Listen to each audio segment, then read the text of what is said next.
Mateo 13, del 1 al 8.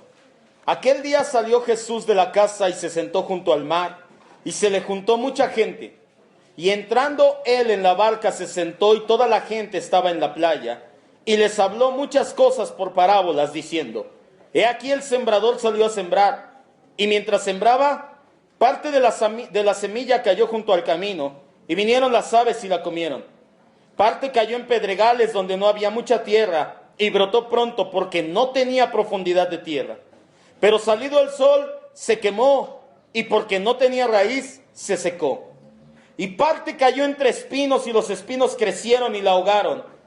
Pero parte cayó en buena tierra, y dio fruto, cual a 100, cual a 60, y cual a 30 por uno. El que tiene oídos para oír, oiga. Y ahora vamos a leer Santiago 1:22. Mucha atención, esta cita la vamos a tocar solamente esta vez, pero ponga mucha atención, vamos a hacer referencia a ella durante la mayoría de la predicación. Dice Santiago 1:22: Pero sed hacedores de la palabra, y no tan solamente oidores, engañándose a ustedes mismos. Cierre sus ojos, por favor, oremos a Dios, clamando porque su Espíritu Santo, Señor, una vez más, guíe a verdad, a toda verdad, a su palabra, a este pueblo, Señor. Hoy le pedimos que abra nuestro entendimiento, que abra nuestro corazón a recibir esta palabra. Su palabra es viva y es eficaz. Su palabra jamás regresa a usted vacía, Señor. Dispón nuestros corazones, mi Dios, pues ya lo entendimos que eres tú quien hace esa obra. Te pedimos que dispongas nuestro corazón para recibir tu palabra, para atesorarla, pero más que nada, Señor, para ser hacedores y no oidores. No queremos engañarnos a nosotros mismos. Queremos ser hacedores, poner por obra, llevar a cabo lo que escuchamos y lo que hacemos. Hacerlo en el nombre de Jesús, Padre. Gracias, gracias, maravilloso Dios. Amén. Esta es la primera parábola, amado hermano, que encontramos en los evangelios. Es la llamada parábola del sembrador. Vamos a estudiarla el día de hoy. La semana pasada comenzamos una serie titulada Las parábolas de Jesús, y le hablaba del propósito de las parábolas. Esta es de las pocas parábolas que encontramos en los 3 evangelios sinópticos. Recuerde que los evangelios sinópticos son Mateo, Marcos y Lucas, porque se pueden ver en conjunto. Tienen prácticamente las mismas pasajes y enseñanzas. El pasaje de Juan, el evangelio de Juan, es muy diferente. De esta parábola es de donde se desprendió el tema del propósito por el cual Jesús enseñaba en este medio, el cual es para mostrar la total soberanía de Dios, lo cual entendimos la semana pasada, y usted se va a ir dando cuenta poco a poco de lo que le quise decir, todavía, o de lo que la Biblia nos quiere decir, más bien. Todavía hay mucha gente que no termina de digerir, yo lo sé, porque es difícil. Nos han enseñado antropocéntricamente durante todo nuestro caminar, o la mayoría de nuestro caminar cristiano, y cuando quitamos el centro de todo al hombre y ponemos a Cristo, a nuestro Dios, las cosas se nos vuelven un poquito confusas y decimos, ¿qué está pasando? Pero poco a poco, por estas parábolas, usted se dará cuenta de lo que le está diciendo por medio de la palabra. ¿Qué nos enseña esta parábola? ¿Qué significado tiene cada uno de sus elementos? ¿Y cómo podemos aplicarla a nuestras vidas? Es lo que vamos a ver el día de hoy. En primer lugar, esta enseñanza contiene 3 elementos principales, que son el sembrador, la semilla y los tipos de tierra. La parábola del sembrador la acabamos de leer hace un momento. Dice Jesús que un hombre salió a sembrar, el sembrador. ¿Qué salió a sembrar? La semilla. ¿Qué se encontró? Con 4 tipos distintos de tierra. Son los 3 elementos principales que vamos a estudiar dentro de esta parábola. El primer elemento, el sembrador, es el menos significativo. Prácticamente nada podemos sacar de aquí. De hecho, esta parábola se le llama parábola del sembrador porque Jesús la bautizó o la nombró así, porque realmente del sembrador nos habla muy poco. Jesús dijo, escuchen pues, la parábola del sembrador significa esto, si no, creo que sería llamada de otro nombre o de otra manera. Prácticamente no sacamos nada de aquí. En primera instancia se refería a Cristo como el sembrador. Después Hoy se puede aplicar a todos aquellos que predicamos el Evangelio. Esos somos los sembradores hoy en día. No necesariamente aquí al frente, en el púlpito con un micrófono. Cada vez que usted lleva la palabra de Dios, el Evangelio, a un amigo en la escuela, a un amigo o compañero en el trabajo, a algún familiar, a algún vecino, usted se está convirtiendo en el sembrador. Primeramente se aplicó a Cristo, hoy en día se aplica a cualquiera que lleva el mensaje del Evangelio. De aquí sacamos la primera enseñanza del día, y es que los que predicamos no somos relevantes, no somos importantes y no somos nada por nosotros mismos. El mensaje es lo importante, porque como se lo he venido diciendo desde hace muchos meses ya, no se trata de nosotros, se trata ¿de quién? De Cristo, amén. La primera enseñanza que encontramos en la parábola del sembrador es que el sembrador no nos dice casi nada. Nada más dice: el sembrador salió a sembrar. No dice: era un gran sembrador, era el mejor sembrador de todos, era un sembrador ungido, era un sembrador en gloria. ¿Qué dice? El sembrador salió a sembrar y se acabó. Que seas bueno o malo predicando no es lo relevante, y no quiero causar en ti tampoco mediocridad. No me malinterpretes. No te estoy diciendo que no te tienes que preparar, aunque sea para predicarle a tu vecino de Cristo. Te debes de preparar y conocer y saber el Evangelio. Pero no eres tú importante. El importante es Cristo. Que tú seas bueno o malo predicando no es lo importante. El mensaje es lo que de verdad determina lo buena o el buen sembrador. Nuestro Señor Jesucristo mismo es el maestro de maestros por excelencia. Y sin embargo, cuando predicó en esta tierra, no todos se convirtieron. De hecho, fueron pocos y la mayoría estuvo contra él. ¿Sí me está escuchando? Cuando Jesucristo caminó 3 años, 33 años y medio, 3 años y medio de su ministerio terrenal, él comenzó con la palabra arrepentimiento. Arrepentíos porque el reino de los cielos se ha acercado. ¿Cuánta gente se convirtió? 120. Si usted lee en el libro de Hechos, 120 personas, 500 personas lo vieron resucitado. Y cuando llegó el día de Pentecostés, 50 días después de que resucitó, quedaban 120 personas. Jesucristo mismo es el maestro de maestros por excelencia. Y él, cuando predicó en esta tierra, únicamente 120 personas se convirtieron. Quiero que ponga mucha atención en este elemento. Y es que no todas las veces que nosotros vamos a predicar, la gente se va a convertir, va a entender, le va a caer el 20 o va a decir: oh sí, ya entiendo. Hay algo que nosotros hacíamos dentro de nuestra misma ignorancia, ahora Dios nos ha ido sacando, nos ha ido llevando por su propia gracia. Muchas veces hablábamos y decíamos: México para Cristo, Valle de Chalco para Cristo, el Estado de México para Cristo, y cosas así. Y Cristo mismo, cuando vino a predicar a esta tierra, no se convirtieron todos. Muchas veces ese tipo de frases únicamente son motivacionales para que la iglesia diga: sí, lo vamos a hacer, vamos a levantarnos, vamos a llegar a las naciones, el mundo para Cristo. Cuando nosotros no sabemos cuál es verdaderamente la voluntad de Dios en muchos de esos aspectos. El segundo elemento, la semilla. En este caso se trata de la palabra. Vamos a Mateo 13, 19. No quite su dedo de Mateo 13, por favor. Vamos a estar leyendo mucho Mateo 13. El primer elemento ya lo vimos, el sembrador. El sembrador habla poco de él, porque nosotros no somos nada sin Cristo Jesús. En Cristo es que vivimos y somos y nos movemos, dijo el apóstol Pablo. Pero sin Cristo nada. El segundo elemento, la semilla. Obviamente, en este contexto se trata de la palabra. Mateo 13, 19. Dice: cuando alguno oye la palabra del reino, hasta ahí nada más. La semilla es la palabra del reino.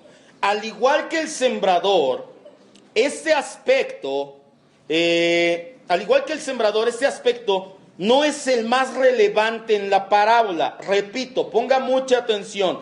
En la parábola De ninguna manera debemos de pensar que la palabra de reino no es importante, pero quiero que entienda algo. En la parábola del sembrador, nada más en ese contexto, la semilla no es lo más importante, porque la semilla es la misma, el sembrador es el mismo. Lo importante en esta parábola, y lo vamos a ir viendo, es el tipo de tierra. La palabra sí es importante. Fuera de este contexto, la palabra de Dios es más importante que cualquier cosa. Es el medio que Dios usa para crear fe en nosotros. Vaya a Romanos 10, del 14 al 17.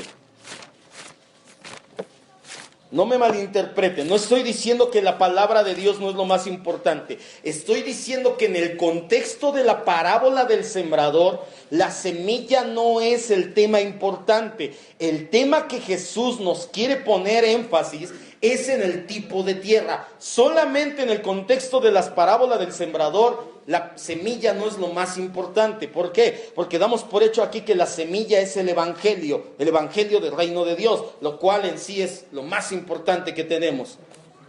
Romanos 10 del 14 al 17. Ahora escuche muy bien, póngame mucha atención. La semana pasada empezamos a hablar de la soberanía y de la gracia de Dios, y le dije que no es del que quiere ni del que corre, sino de quien Dios tiene misericordia. Esto lo vemos en la Biblia, en el libro de Romanos. ¿Cómo es que Dios tiene misericordia? ¿Cómo es que Dios hace la obra? ¿Por magia? ¿Por medio de polvos mágicos? ¿Por una varita mágica? No, diga conmigo, por medio de su palabra. Romanos 10 del 14 al 17 dice: ¿cómo pues invocarán a aquel en el cual no han creído? ¿Y cómo creerán en aquel a quien no han oído? ¿Y cómo irán sin haber quien les predique? ¿Y cómo predicarán si no fueren enviados? Como está escrito: cuán hermosos son los pies de los que anuncian la paz, de los que anuncian buenas nuevas o el evangelio de Jesucristo. Mas no todos obedecieron al evangelio. Se da cuenta, aquí nuevamente nos habla de la total soberanía de Dios. Mas no todos obedecieron al evangelio, pues Isaías dice: Señor, ¿quién ha creído a nuestro anuncio? Versículo 17, este es lo más importante. Así que la fe es por el oír, y el oír por la palabra de Dios. La semilla es la palabra de Dios. La fe que va a nacer y que va a crecer y que va a impactar a nuestro corazón y que va a dar fruto, es la fe que se produce por medio de la palabra de Dios. Esto usted lo tiene que atesorar, leer, escudriñar todos los días de su vida. No es por ósmosis. Ósmosis es, ya se lo he dicho, que la ponga abajo de su almohada, se acueste a dormir, se levante diciendo: ya sé la Biblia por completo. Esto no es así.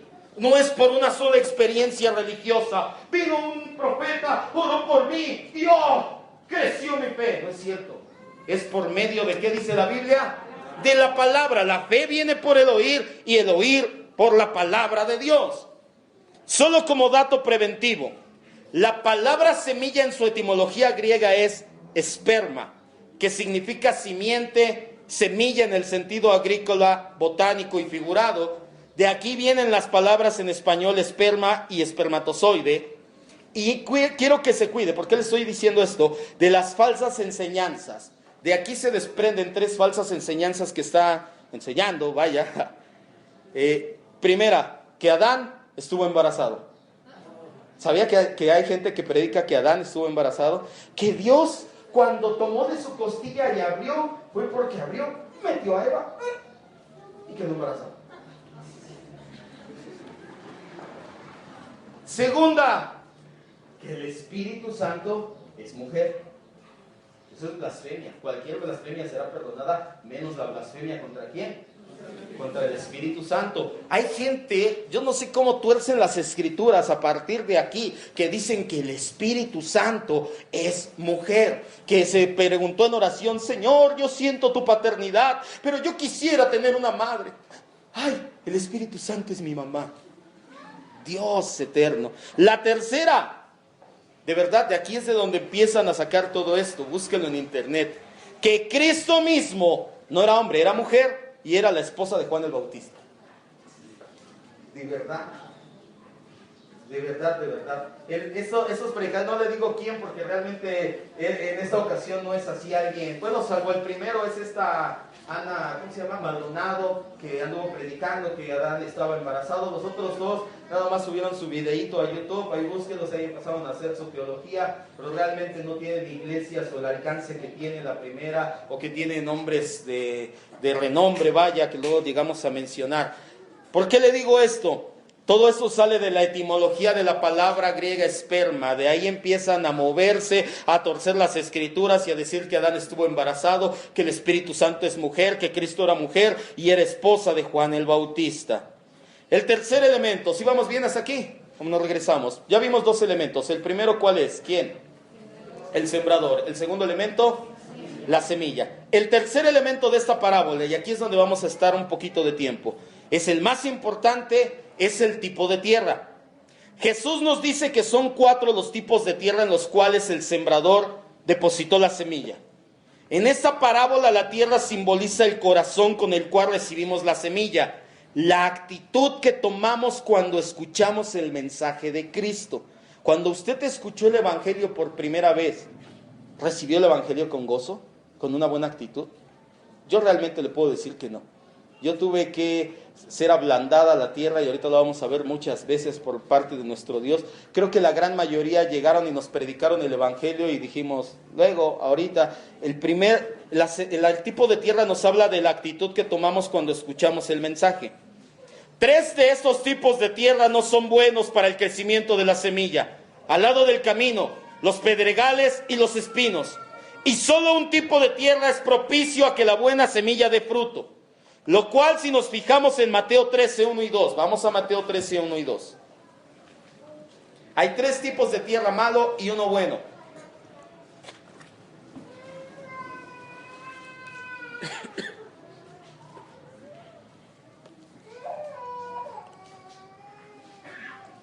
Dice Mateo 13, 1 y 2.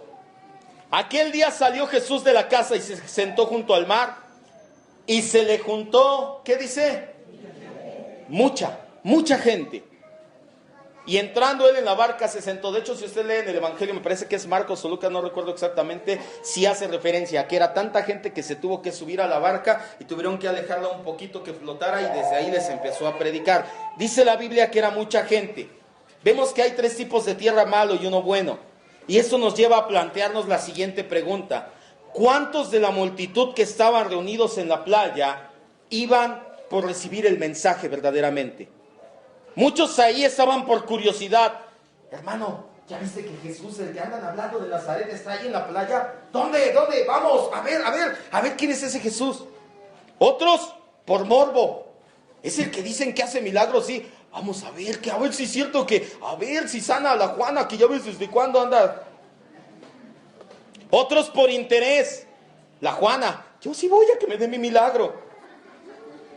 Por hambre, por necesidad de ayuda, pero en realidad, ¿cuántos iban por el puro interés de escuchar el mensaje? Y lo que nos lleva a otra pregunta: ¿cuántos van a las iglesias hoy en día sin otra intención que escuchar el mensaje del Evangelio? ¿Cuántos vienen a la iglesia por amor a Dios? ¿Cuántos están aquí hoy desinteresadamente?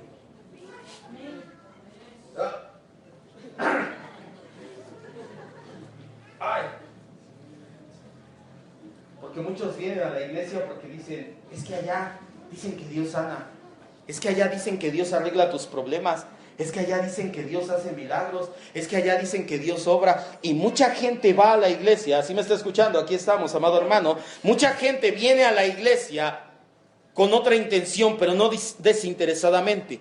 El falso evangelio de la prosperidad y muchas de las demás falsas doctrinas y demoníacas que abundan hoy en día hacen que las personas se acerquen a Dios viéndolo como un genio de la lámpara, al cual se le da órdenes para salir del problema. Yo declaro que mi problema no es, yo decreto que las naciones, yo declaro que... Lo tratas como un genio de lámpara maravillosa, casi le frotas y le dices, Señor, ahora hazme esto. Pero terminas, lo declaro, en el nombre de Jesús. Olvidan el pequeño gran detalle que Dios es el Rey soberano del universo.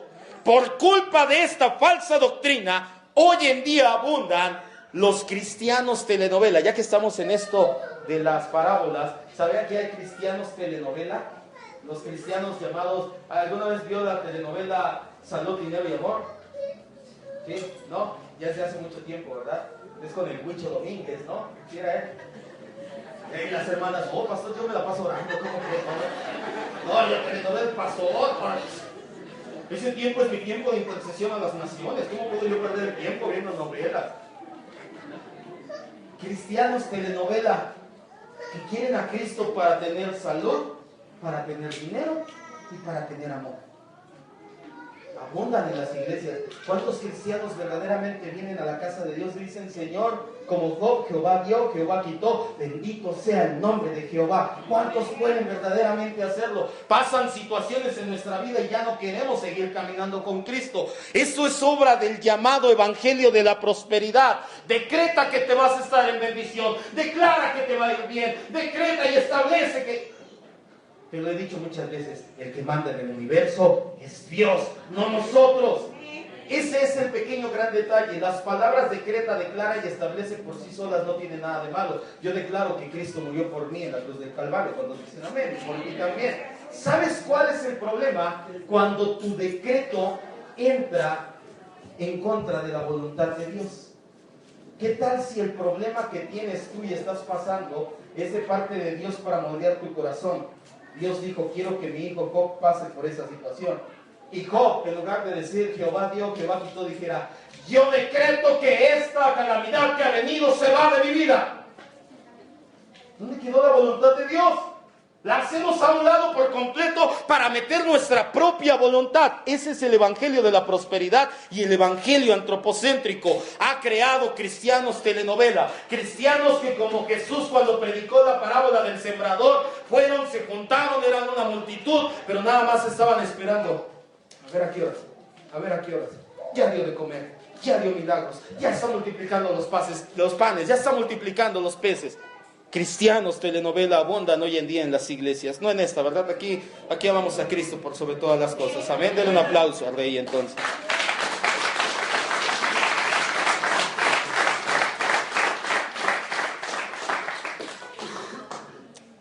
Vamos a estudiar los 4 tipos de tierra rápidamente, no vamos a perder más de 6 horas. El primero, la semilla junto al camino. Mateo 13:4 y después leemos el versículo 19. Vamos a leer simultáneamente 2 versículos, uno donde viene la parábola y otro donde viene la misma explicación de la parábola. Mateo 13:4 y después leemos el 19. Y no quite su dedo de Mateo 13, vamos a saltar otras citas y vamos a estar regresando a Mateo 13. Y mientras sembraba, parte de la semilla cayó junto al camino y vinieron las aves y la comieron. Versículo 19. Cuando alguno oye la palabra del reino y no la entiende, viene el malo y arrebata lo que fue sembrado en su corazón. Este es el que fue sembrado junto al camino. Cuando alguien siembra, o cuando el sembrador siembra y la semilla cae junto al camino, es cuando usted no entiende, cuando la gente no entendemos. Eso es estar junto al camino. Los pájaros es el maligno, el malo, el enemigo. La palabra del reino sigue siendo la semilla. Es importante saber diferenciar, ponga mucha atención. El versículo 19 dice, viene el malo y arrebata. Usted tiene que saber diferenciar que el enemigo arrebató la semilla y nada más. Póngame mucha atención, ¿por qué le estoy diciendo esto? Nuestra vida por completo está en manos de Dios. Dice el libro de Juan 10 que nosotros somos sus ovejas y que Él nos tiene en el hueco de su mano. En sus manos de Dios estamos. Usted no tiene nada que arrebatarle al diablo, ni su economía, ni su salud, ni su familia, ni mucho menos su vida. Si pasamos por valle de sombra de muerte, la pregunta no es ¿por qué? Es ¿para qué? Y la respuesta es para ser más como Cristo. Aquí pasa algo y vamos a ponernos tantito de atención. Dice la Biblia que llegó el maligno y arrebató. Y mucha gente quiere tomarse de esta palabra y decir, es que el diablo está arrebatando las bendiciones en mi vida. El diablo está arrebatando la prosperidad. El diablo está arrebatando la salud en mi vida. Yo tengo que pararme y arrebatárselo nuevamente. No. Aquí la Biblia nos habla que arrebató la semilla que que no entendimos, nada más. Usted, si está pasando por alguna situación difícil, enfermedad, economía, qué sé yo, en su matrimonio, muchas veces es porque Dios quiere moldear su corazón y que sea como Cristo. Hace tiempo yo le prediqué una serie llamada Caminar bajo su gracia y le di una enseñanza llamada Uno con Cristo. Dice: el que se une con el Señor, un espíritu es con Él. Esto viene en Corintios. Las mezclas homogéneas, esto es un poquito de química, son las que cuando se mezclan los compuestos ya no los puedes separar. Cuando tú haces café, que hacen un cafecito, lo ponen en el agua calientita, le echas canela y todo, y mientras más caliente el agua, mejor se disuelve el azúcar y el café. Le das vueltecitas con tu cuchara, hasta le pegas 3 veces. ¿Puedes volver a separar ese café en agua, azúcar y café, canela? No se puede volver a separar. Eso es una mezcla homogénea. Aquí el factor importante para que el café y sobre todo el azúcar se mezcle bien con el agua es el calor. Si el agua está fría, si tú le echas hielos al agua y le echas azúcar y le das vuelta, vas a estar media hora moviéndole y el azúcar va a estar hasta abajo. Si lo has hecho, si no, te lo dejaron en la primaria, hazlo llegando a su casa, hágalo llegando a su casa. Ese experimento, no estamos en el mundo de Big Man, estamos en la iglesia. ¿Ven? Cuando tú le echas hielos al agua, el azúcar no se disuelve. Pero ¿qué tal si el agua está hirviendo? ¿A cuántos nos gusta el café bien caliente, con una conchita? Que hasta que tiene la boca. No ha desayunado, perdón. El punto importante aquí es, póngame mucha atención, que mientras más caliente está el agua, mejor se disuelve el café. ¿Qué pasa cuando más problemas tenemos? Es cuando más nos sentamos y buscamos a Dios y le decimos: Señor, te amo con todo mi corazón. ¿Sí o no? ¿A cuántos nos ha pasado? A mí me ha pasado. A mí me ha pasado muchas veces. No puedo decir: ay, no, yo eso no. Ahí sí, para que a todos nos ha pasado. ¿Por qué pasamos entonces pruebas, situaciones y dificultades? ¿Porque el diablo vino y arrebató mi economía, mi salud? No. Porque simple y sencillamente Dios dice: el que se une con el Señor, un espíritu es con Él. Tú y Cristo se unen de tal manera que ya no sabes diferenciar entre el uno y el otro. Y dices: ese hermano sí es un verdadero cristiano. Porque cuando está pasando por una dificultad no dice: mi problema, arrebato, ¿cómo estás? Bendecido, porque Dios me está haciendo más como Cristo. Amén. Denle otro aplauso al Rey.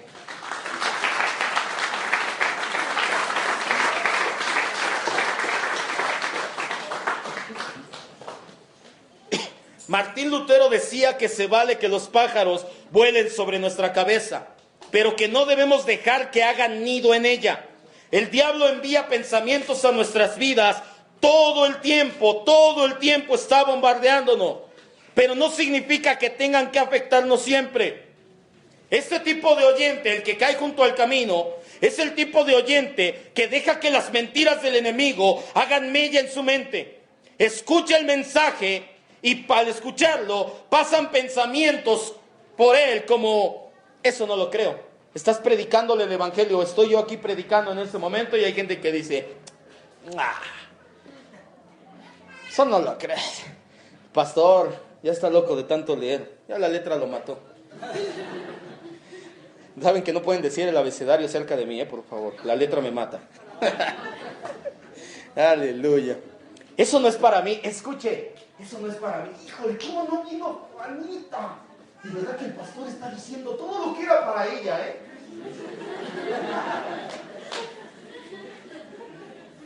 Cuando te pase eso, es porque la palabra es para ti y el enemigo le está queriendo sacar. Cuando tú dices: ¿cómo no vino el hermano? Lo bueno que el pastor la sube, lo voy a etiquetar en su muro y decir: mira, hermano, la prédica era para ti. Es que la prédica es para ti, amado de Dios. Pasan cosas en su cabeza cuando escucha la palabra como: tal vez tenga razón con lo del pecado, pero no creo que sea tan grave. El pastor insiste con la santidad de Dios y el pecado, pero yo no lo veo tan grave. Te está robando la semilla. Ya me arrepentiré después, ya habrá tiempo. Ahorita soy muy joven, muy viejo, muy alto, ya después. ¿Seguro que después habrá tiempo? Eso lo dice el pastor para asustar, pero yo no caigo. Eso que se lo crean los hermanos. No, yo sé que nos quiere manipular, pero no, yo no caigo. ¿Seguro, amado hermano? Exagera. Yo no creo que Dios sea así. Yo creo que Dios es amor y es diferente. ¿Tú crees? ¿Qué dice la Biblia? A mí Dios me ama como soy. Es que a mí, yo sé que estoy en pecado y situaciones pasó, pero a mí Dios me ama así como soy. Tranquilo. Ese tipo de pensamientos llegan a la gente que la semilla cae junto al camino. Dios sabe mi situación, Dios sabe que es diferente, que si estoy en adulterio es porque amo a mis dos esposas o a mis dos mujeres, pero Dios ve mi corazón. ¿A poco? ¿A qué hora se calla el pastor? ¿A qué horas lo calla? ¿A qué horas termina de hablar? Aguas. En pocas palabras, son gente con un corazón indiferente al mensaje del Evangelio. Por lo tanto, son oyentes que no son salvos porque no dan evidencia de ser salvos. Su vida la viven sin arrepentimiento. No viven en un constante arrepentir delante de Dios. Nuestro deber es orar por ellos, porque dice la Biblia, la oración del justo puede mucho. Vamos a Santiago 5:13. Y si usted ha pensado este tipo de cosas, tenga cuidado.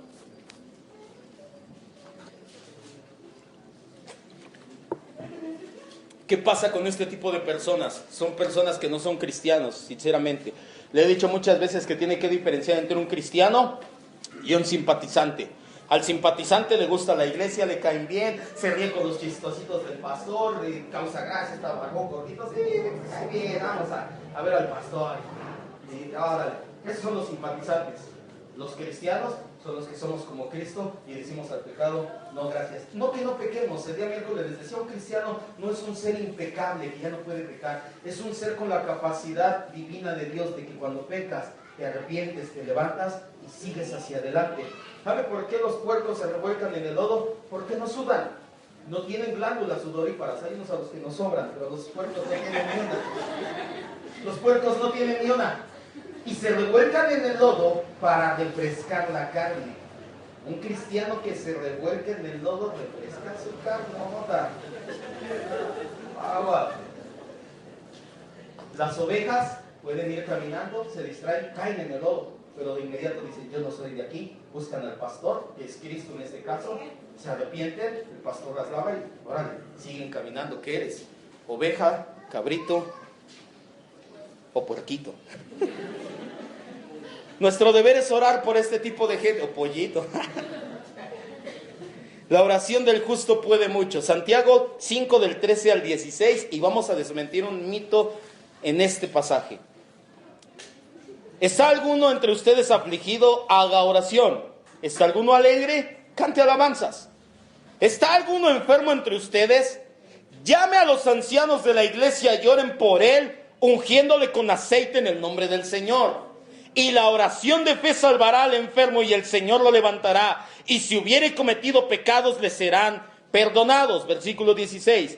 Confiésense sus ofensas unos a otros y oren unos por otros para que sean sanados. La oración eficaz del justo puede mucho. Cuando tú eres... ¿Cuántos justos hay aquí? Somos justos no porque hacemos las cosas bien, sino por la justicia de Cristo en nosotros.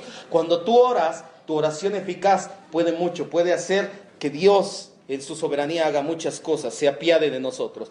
¿Qué te quiero decir? ¿Por qué leímos desde el versículo 13? No hay base hermenéutica en este versículo para apoyar la llamada oración del pecador. Lo mismo pasa con Romanos 10 del 8 al 10. No vayas, ya muchos no lo sabemos de memoria. Mas ¿qué dice cerca de ti está en tu boca y en tu corazón? Esta es la palabra de fe que predicamos. Si confiesas con tu boca que Jesús es el Señor y crees en tu corazón que Dios le levantó de los muertos, ¿serás qué?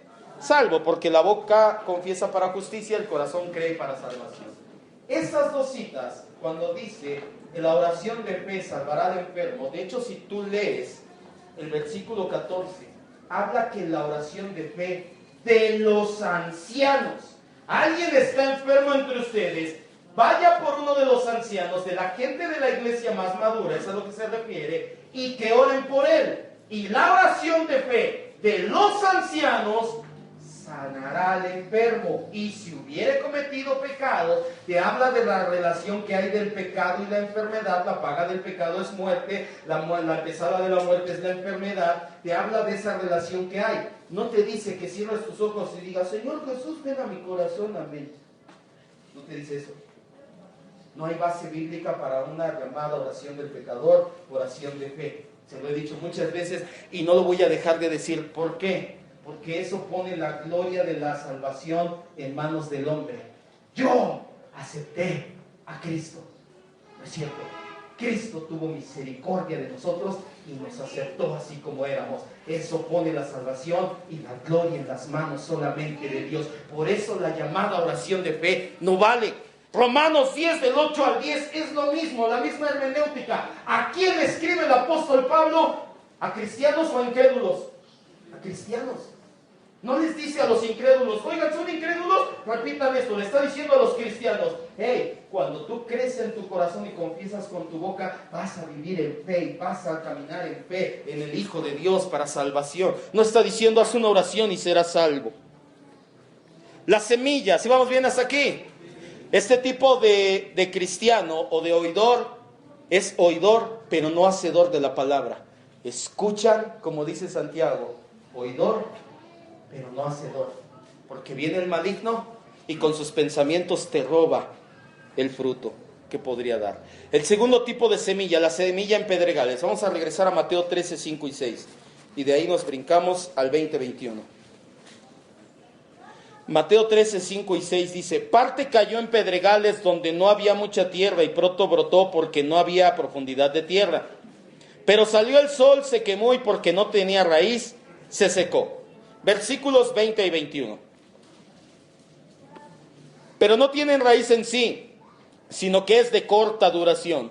Pues al venir la aflicción o la persecución por causa de la palabra, luego tropieza.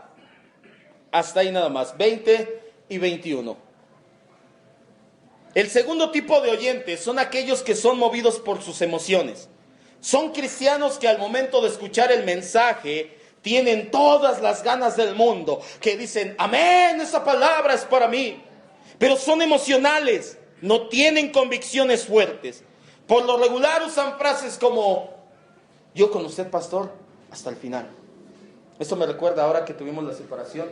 Hubo un hermano, no voy a decir quién para que no, ahora que lo vean, pero un hermano que fue el primerito que se acercó conmigo, me abrazó y me dijo, pastor, yo estoy con usted hasta el final. Yo de aquí nadie me muere. Y fue el primero que se.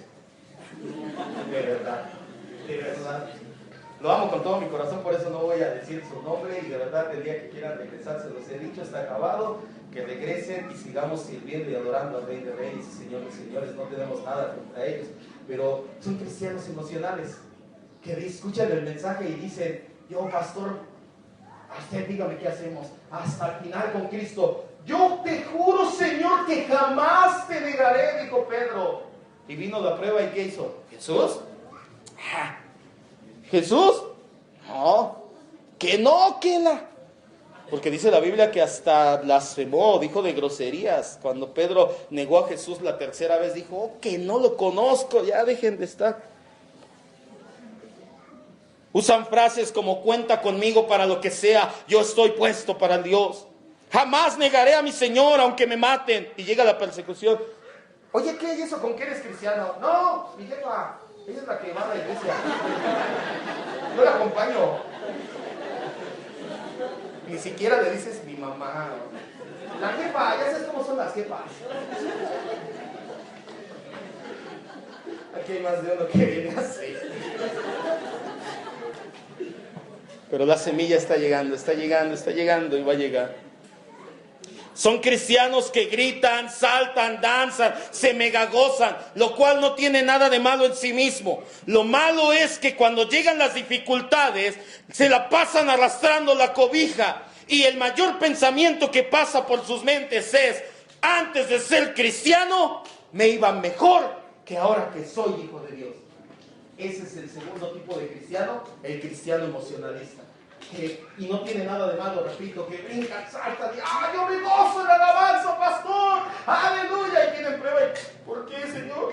Si yo cuando no era cristiano me iba mejor, ganaba más, ahorita, ¿por qué? cristianos emocionales, cristianos que dejan que su vientre los mueva en lugar de que sea su convicción en Cristo Jesús. La falta de raíz habla de que hay poca tierra, Jesús mismo lo dice, en donde cayó la semilla, y por lo tanto es fácil arrancarla o desarraigarla. Esto sucede cuando vienen las pruebas. Escucha, vamos a leer otra vez el versículo 21. Del 20 y 21.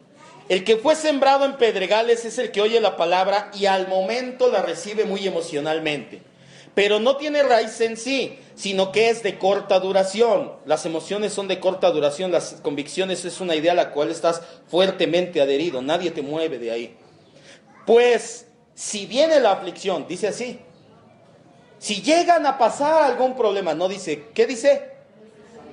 Escuche bien, eso de que a un hijo de Dios no le puede ir mal, yo quiero que alguien que predique eso me diga dónde en la Biblia lo dice. Ay, hermano, es que he estado en problemas, pero yo sé que Dios, como hermano, tiene problemas así, pues arrepiéntase de su pecado. No, hermano, usted está mal, un hijo de Dios no puede tener problemas, un hijo de Dios no puede tener mala salud, un hijo de Dios no puede tener mala economía, un hijo de Dios está diseñado para ser cabeza y no cola, un hijo de... ¿Dónde viene en la Biblia que los cristianos, que los hijos de Dios no vamos a tener problemas nunca? ¿Alguien me puede levantar la mano y decir, pastor, yo he leído en tal parte? La llamada, es que un hijo con la mentalidad del reino, o sea, cuando vienen las pruebas, las tribulaciones, los problemas, las persecuciones, porque inevitablemente vendrán. La Biblia no dice nada de que un cristiano será completamente feliz todo el tiempo en la tierra. De hecho, la Biblia dice muchas veces, el que quiera vivir piadosamente en Cristo Jesús padecerá persecución. Bienaventurados son cuando por causa del Evangelio los vituperen y hablen mal de ustedes. ¿Dónde dice en la Biblia, el Hijo de Dios nunca tendrá problemas? No dice, sáquese esa mentalidad de su cabecita. Meta en su corazón que aún los hijos de Dios tenemos dificultades todo el tiempo, pero es para parecernos más a nuestro papá, a Cristo Jesús. ¿Por qué vienen las pruebas y demás? Muy sencillo, para recordarnos que esta no es nuestra casa, que estamos aquí de visita, que hay eternidad. Vaya a 1 de Pedro 2:11. Entonces, ¿por qué hay pruebas si soy hijo de Dios? Y un hijo de Dios no debería de pasar situaciones malas y...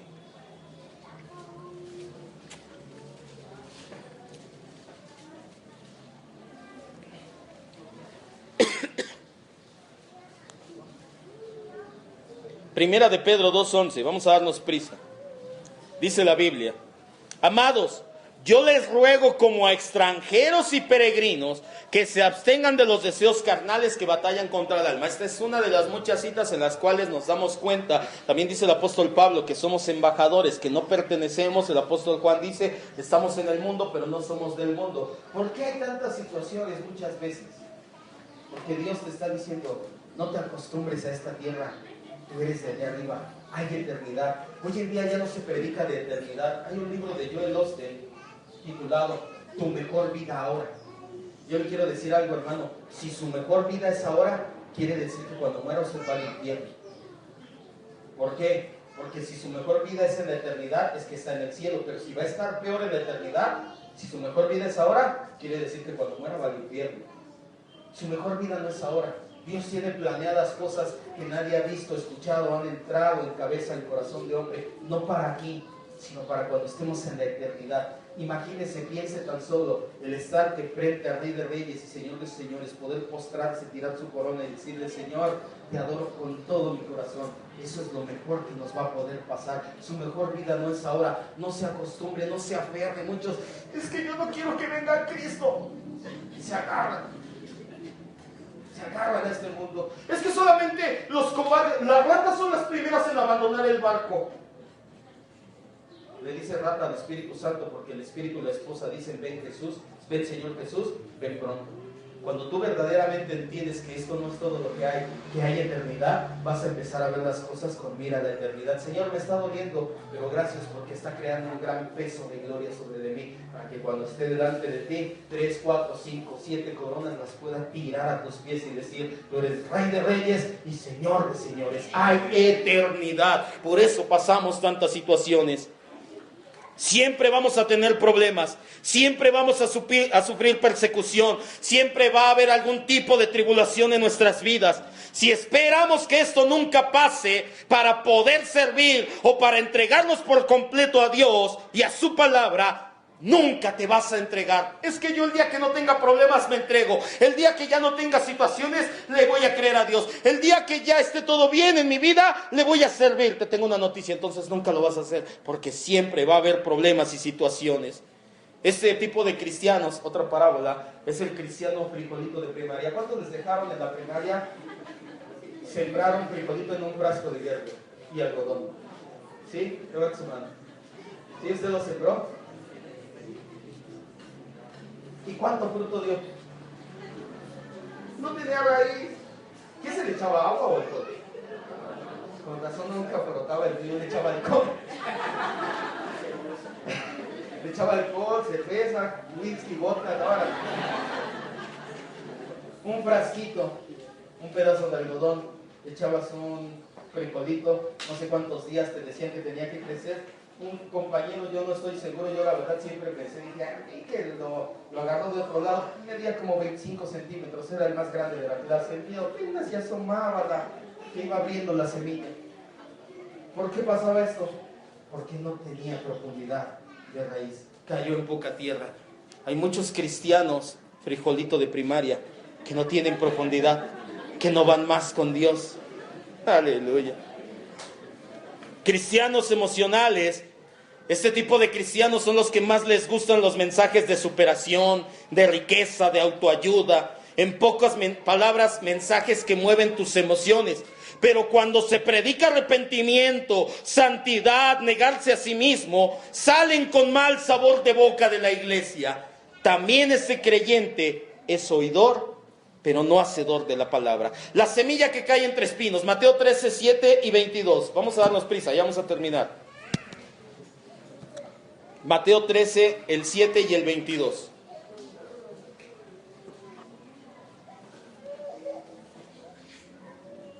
Parte cayó entre espinos y los espinos crecieron y la ahogaron. Versículo 22, su interpretación. El que fue sembrado entre espinos, este es el que oye la palabra.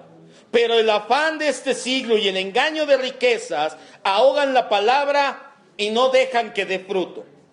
El afán, Jesús nos explica que los espinos, botánicamente los espinos son una planta nociva para las que se encuentran alrededor de ellos, de los mismos espinos. Absorben la luz y la humedad de la tierra y secando y marchitando a todo lo que está a su alcance. Botánicamente esto hacen los espinos. La llamada, nosotros lo conocemos como hierba mala. La hierba mala que hace, que absorbe el sol, tapa el sol, absorbe la humedad y los nutrientes de la tierra. Y todas las plantas que usted siembra alrededor de la hierba mala se ahogan y no crecen. Estos serían los espinos. Jesús explica que los espinos representan, número 1, el afán de este siglo, y número 2, el engaño de las riquezas. El afán de este siglo se compara muchas veces con las necesidades que se presentan en la vida diaria y que vemos en Mateo 6, 25 al 34. No vaya, dice Jesús, no te afanes por qué comeremos, qué beberemos o qué vestiremos, porque su Padre Celestial sabe que tiene necesidad de estas cosas. Esto es muy cierto. Sin embargo, hay un afán en los creyentes modernos, otro, que hace estragos en la vida y en el gozo de los cristianos. El afán de la religiosidad. De hecho, la palabra griega para afán es merimá, y significa distracción. Póngame mucha atención. ¿Qué es un afán? Algo que te distrae. Pasó ahora con la selección mexicana que jugó en Brasil 2014. Esto es un afán, es una cortina de una distracción. México pasó al Mundial, creo que fue cuando jugó contra Brasil o Croacia, no recuerdo contra qué país.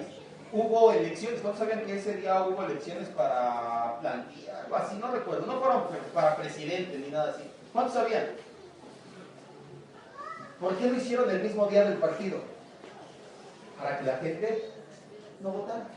Eso es una distracción, eso es un afán. Vamos a leer acerca de una distracción que hace estragos en el cuerpo de Cristo, el afán o la distracción de la religiosidad. Lucas 10:38. Deje su dedo ahí en Mateo 13 y vamos a Lucas 10:38 al 42.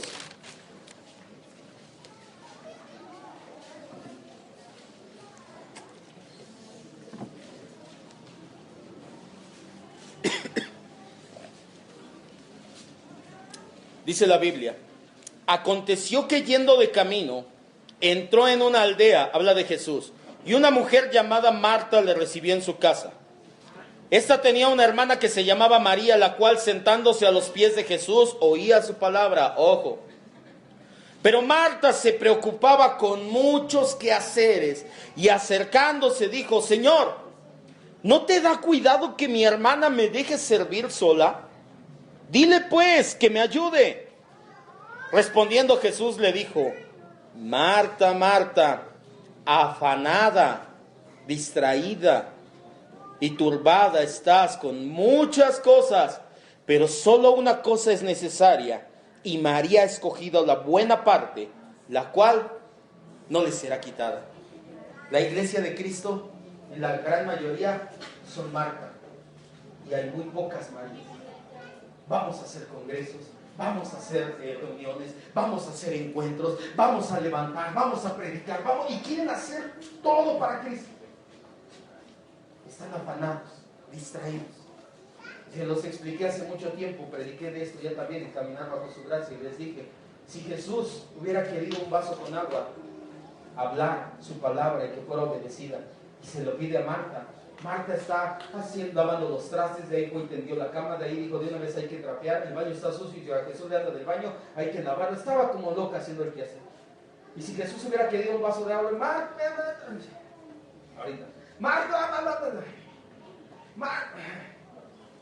no le hace caso. María estaba a sus pies. María, ¿me traes un vasito con agua? De horchata, por favor. Me gusta el agua de horchata. Sí, Señor. Se para, obedece, escucha la palabra, obedece la palabra, le prepara su agua, le da su agua y se vuelve a poner a sus pies. La iglesia de Cristo solamente una cosa, dice Jesús, necesita, y es descansar en Cristo. Descansa a los pies de Cristo.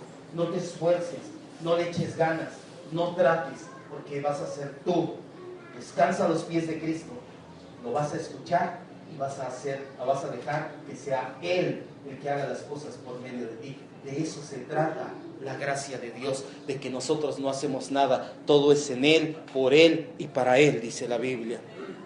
Hay una parábola, esto es el afán, el segundo, el engaño de riquezas, una parábola que trata acerca de las riquezas. Vamos a estudiarla más adelante. Por ahora solo basta con adelantar que las riquezas por sí mismas son neutrales, no son buenas y no son malas, pero el amor a ellas es raíz de todos los males. Y una vez más vemos aquí oidores, pero no hacedores de la palabra. Y la última, la buena tierra, Mateo 13:8. Javier, ¿dónde está Javier? Acá anda. Máster, por favor.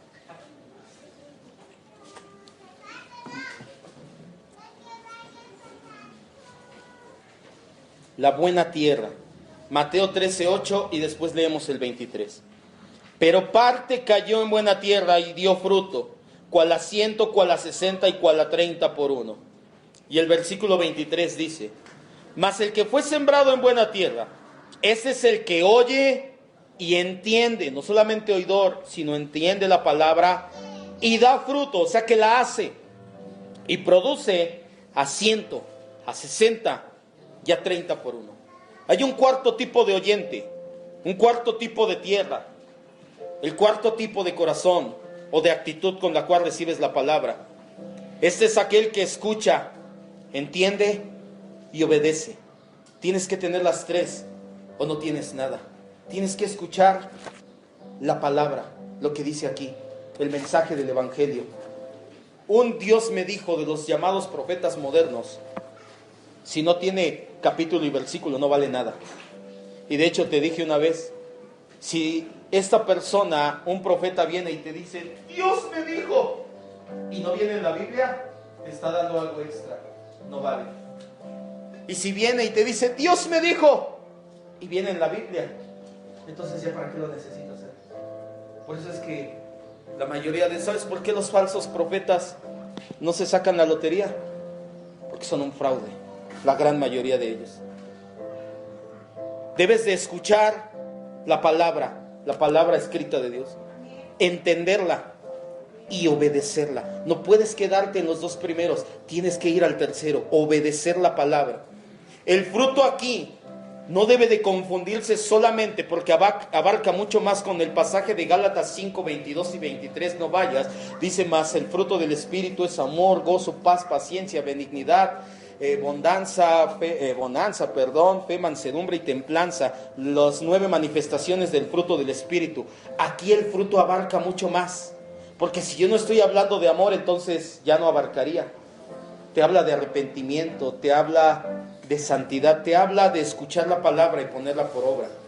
El fruto en la parábola del sembrador, escuche bien hermano, es poner por obra lo que escuchaste, obedeciendo la palabra de Dios. Si alguien se para un día a predicar y te habla de santidad y de que debes de vivir en santidad, tú escuchas, entiendes, y si vives en santidad, ya tienes los 3, ya estás aplicando y dando fruto. Muchos predicadores codiciosos usan esta parábola para llenar sus bolsillos con la disposición y la ignorancia de la gente. Les instan a dar 30, 60 y hasta el 100% de sus ingresos, sueldos o ganancia o lo que traen consigo en la iglesia. ¿Se acuerda que le dije la semana pasada? Dios sabe cuánto traes en tu cartera. Ya va a empezar. Por supuesto que Dios lo sabe, pero no te pide 30, 60 o 100% de lo que traes en tu cartera. Te está hablando aquí del fruto que has de dar cuando escuchas y pones por obra la palabra. No te habla del fruto económico, ponga mucha atención, porque es bien fácil sacar de contexto como lo de la semilla y decir que Jesús era mujer. ¿Por qué dice entonces 100, 60 y 30%? Porque no todos estamos diseñados para llevar el mismo fruto. Esto se ve aún en lo natural. A pesar de ser la misma semilla, la misma tierra y las mismas condiciones climáticas, hay árboles que dan mucho fruto, otros que no dan tanto y otros que en definitiva dan poco fruto. Sin embargo, la cantidad no ha de menospreciar la calidad. Esto lo vamos a ver más a fondo en la parábola de los talentos que vamos a estudiar en su momento. Jesús a uno le da 10, a otro 5 y a otro 1 talento. No todos van a llevar el mismo fruto. Ya después lo vamos a ver a fondo. El elemento que nos interesa aquí es la buena tierra. Como ya vimos, no es el sembrador ni la semilla, sino el tipo de tierra, el eje sobre el cual gira esta parábola. ¿Qué hizo la diferencia para que un corazón recibiera y otro no? ¿Por qué no toda la tierra es igual? ¿Cómo es? Escuche bien, esta pregunta me la hicieron hace mucho tiempo, cuando era yo líder de jóvenes. Me dijeron, hermano, leí la parábola del sembrador. Tengo una pregunta así. ¿Cómo le haces para que se vuelva buena tu tierra? Ya lo entendimos la semana pasada, en parte. Esto tiene que ver con la gracia soberana de Dios. Sin embargo, no debes de confundirte con que Dios no te ama. Él de hecho desea que todos vengamos al arrepentimiento. Vaya a 2 de Pedro 3:9. Vamos a ir adentrándonos poco a poco, más y más, en las doctrinas de la gracia por medio de estas predicaciones.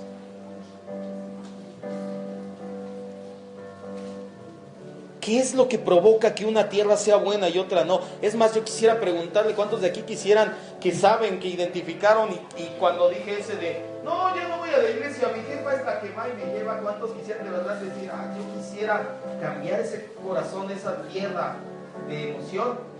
Hacer buena tierra. Eso es a lo que te debe de estar moviendo esta predicación, a que tú desees ser buena tierra.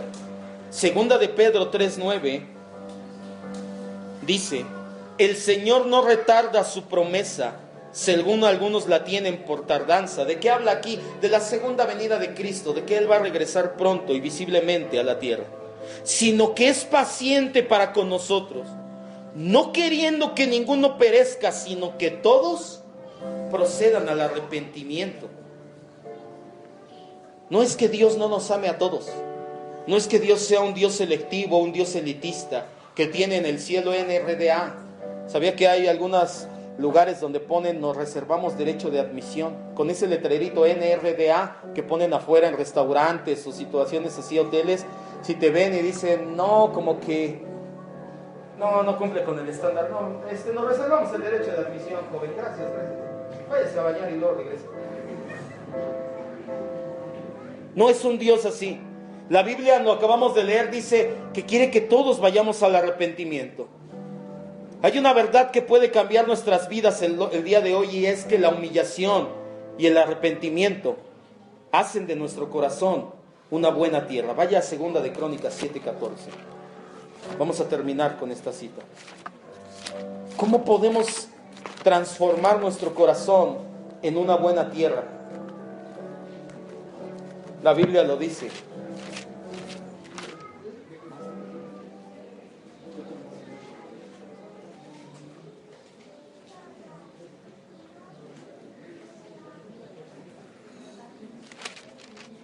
Escuche muy bien.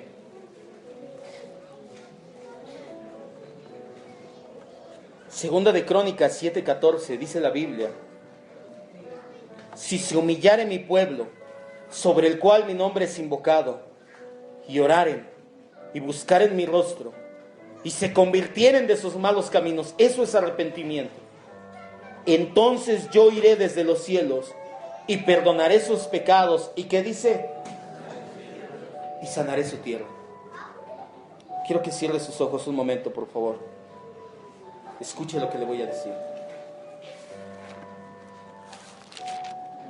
Cuando nosotros nos humillamos y nos arrepentimos delante de Dios,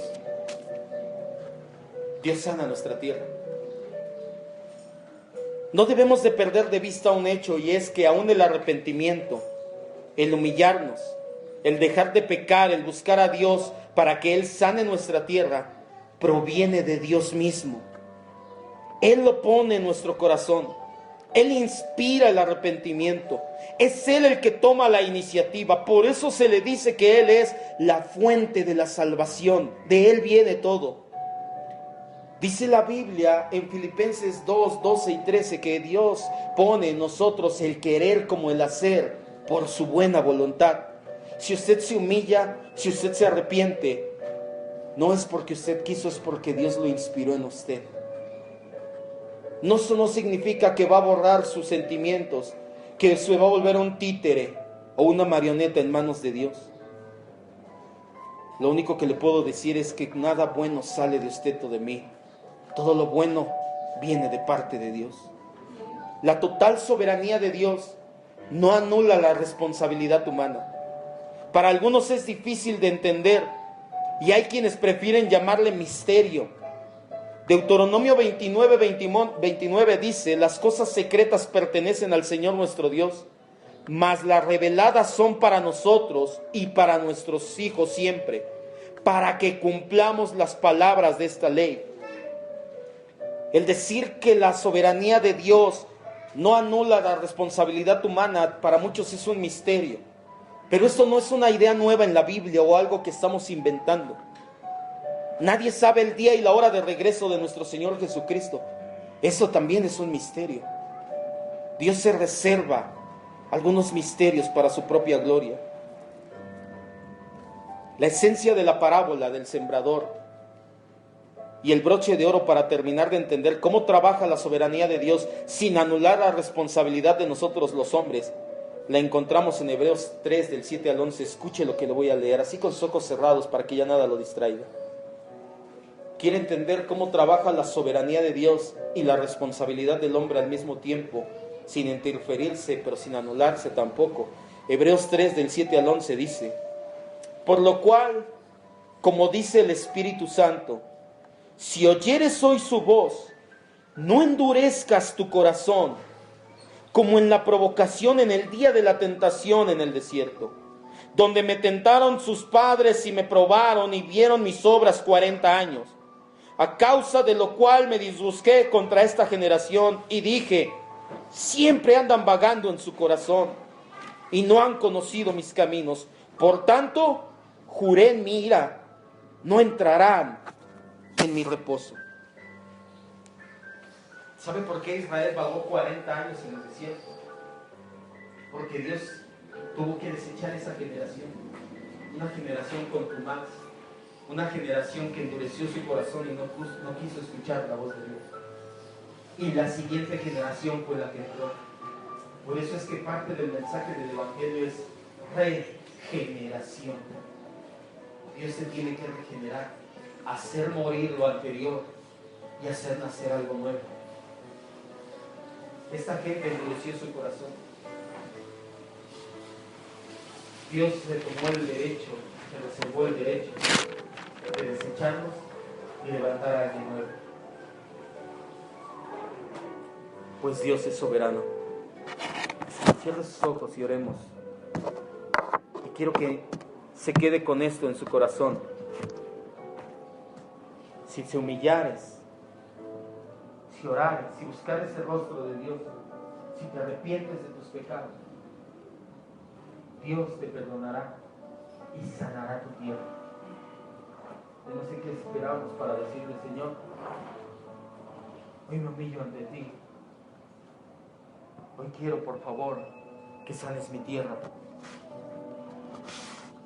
No queremos ser, papá, aquel tipo de tierra llena de pedregales, ni llena de espinos. No queremos que la semilla caiga junto al camino. No queremos que venga el maligno y la robe. Hoy te pedimos humildemente en el nombre de Jesús, reconociendo que tú estás inspirando esta petición, que nos ayudes a humillarnos, a arrepentirnos, a buscar tu rostro.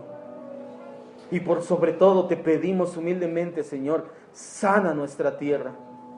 Sánala, papá. Que la semilla entre, que tenga profundidad, que eche raíz y que dé fruto al 30, al 60 y al 100 por uno en nuestras vidas, Señor.